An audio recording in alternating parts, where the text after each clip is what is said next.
वार games आने को है, लेकिन उससे पहले आई स्मैकडाउन, जहां पे फाइनली वाइल्ड 6 ने अटैक कर दिया एमएफटीज पे। और दूसरी तरफ ट्रिपल एच ने एक बार फिर गलती कर दी अपने फेवरेट जे ऊसो के लिए, और सोचा था कि सर्वाइवर सीरीज वार गेम से पहले जो स्मैकडाउन आएगी वो अच्छी आएगी, लेकिन ऐसा कुछ नहीं हुआ। जहां पे इतनी बड़ी मैच हुई, टीम सेमी वर्सेस टीम एमएफटीज, लेकिन फिर भी इतनी बकवास स्मैकडाउन। लेकिन हमें रिव्यू तो करना पड़ेगा, तो चलते हैं सीधा रिव्यू की तरफ। शो की शुरुआत होती है last time is now tournament की मैच से, जो था quarter final Jey Uso versus Rusev के बीच में। तो सोचो, एक तरफ जे ऊसो है और दूसरी तरफ रूसेव, तो सिंगल कंपटीशन में ज्यादा स्ट्रॉन्ग कौन है? रूसेव ना।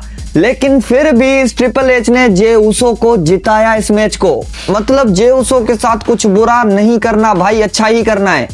रॉयल रंबल जितवा दी खामखा, गुंथर को हरवा दिया, उसके बाद सीएम पंक के आगे लाकर खड़ा कर दिया, उसके बाद survivor series war game match में डाल दिया। मतलब जॉन सीना का टूर्नामेंट भी इसको ही देने का इरादा है क्या? और दूसरी तरफ अगर इस मैच की बात करें तो मैच एकदम कमाल हुई थी, जहां पे रूसेव ने स्पेयर से भी किक आउट किया था और जे ऊसो ने मच का किक से भी किक आउट किया था। रूसेव ने एकिलेट मारने की ट्राई की, लेकिन जे ऊसो उससे बच जाते हैं। उसके बाद स्पेयर और स्प्लैश लगाकर जे ऊसो इस मैच को विन कर जाते हैं, लेकिन इस विक्ट्री से मैं टोटली डिसअपॉइंटेड हूँ।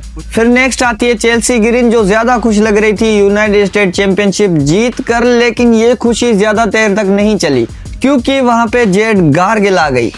पहले एल्बा फायर को एक लात मारी, और क्या लात पड़ी उसको। उसके बाद चेल्सी ग्रीन को जेडेड लगाकर चली गई। और इस मोमेंट में मैं ये सोच रहा था कि क्यों, मतलब वो तो चेल्सी ग्रीन और एल्बा फायर तो टाइटल के पीछे भी नहीं है, लेकिन क्यों ये अटैक जेड गार्गिल ने क्यों किया इन पे? अब इसका सीधा मतलब ये समझ में आया कि जेड गार्गिल अपनी डोमिनेंस दिखाने की कोशिश कर रही है कि मैं कितनी डोमिनेंट हूँ। हालांकि ये चीज वो बेबी फेस में नहीं कर पाई थी, लेकिन हील कैरेक्टर में वो अच्छा कर रही हैं। उसके बाद हमें बैक स्टेज में पता चला कि शेमस एले नाइट से नहीं लड़ पाएगा, क्योंकि शेमस को हो गई है शोल्डर इंजरी। अब एक बार फिर से हमें एले नाइट का मिस्ट्री पार्टनर देखने को मिलेगा, जिस पे एले नाइट गुस्सा तो होते हैं, लेकिन बोलते हैं कि कोई भी आ जाए मैं उसको हरा दूंगा।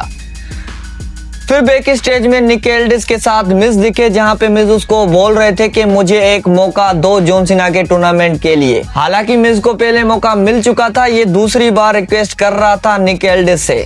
फिर वहां पे आर-ट्रूथ भी आ गए। आर-ट्रूथ ने आकर डिस्ट्रैक्ट किया, उसी वजह से मिज ने वहां पे सीधी पर्ची चेंज कर दी।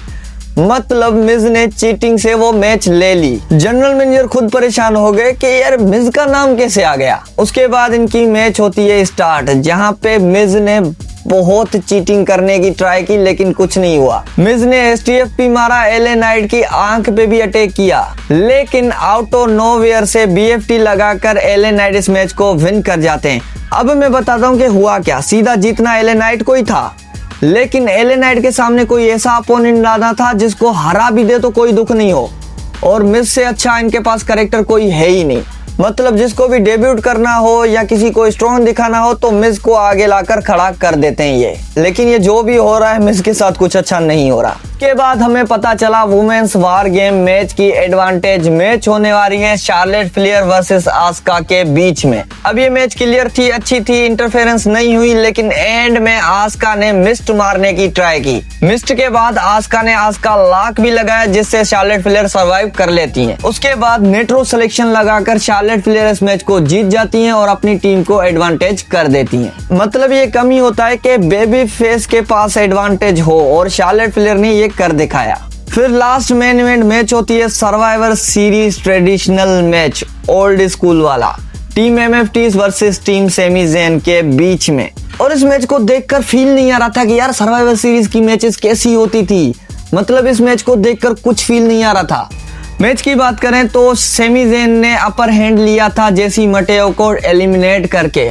उसके बाद सोलो की डिस्ट्रैक्शन की वजह से शिंसुके नाकामोरा भी एलिमिनेट हो गए। फिर उसके बाद टीम सोलो सिकोआ से टांगा लोआ भी एलिमिनेट हो जाते हैं। लेकिन शोकर तब हुआ जब सेमी जेन की टीम से बैक टू बैक 3 जने एलिमिनेट ही हो गए। पहले एलिमिनेट हुए मोटर सिटी मशीन गन, उसके बाद रे फिनिक्स। अब अकेला सेमी बचा था और वहां पे 3। सेमी जेन ने हिम्मत करके अलुला किक से टामा टोंगा को एलिमिनेट कर दिया। अब सबसे बड़ा चैलेंज सेमी जेन के ऊपर ये था कि आगे टाला टोंगा था भाई। अब टाला टोंगा को कैसे हराए? लेकिन सेमी जेन ने ये चीज भी कर दिखाई, टाला टोंगा को कर दिया काउंट आउट। उसके बाद क्लियरली 1-on-1 हुआ जहां पे टीम कैप्टन्स बचे थे सोलो सिकोआ और सेमी जेन। सेमी जेन ने अच्छा मुकाबला दिया, एक्सप्लोरर सुप्लेक्स भी मारा, लेकिन हलुला किक लगने के टाइम सोलो सिकोआ वहां से बच जाते हैं।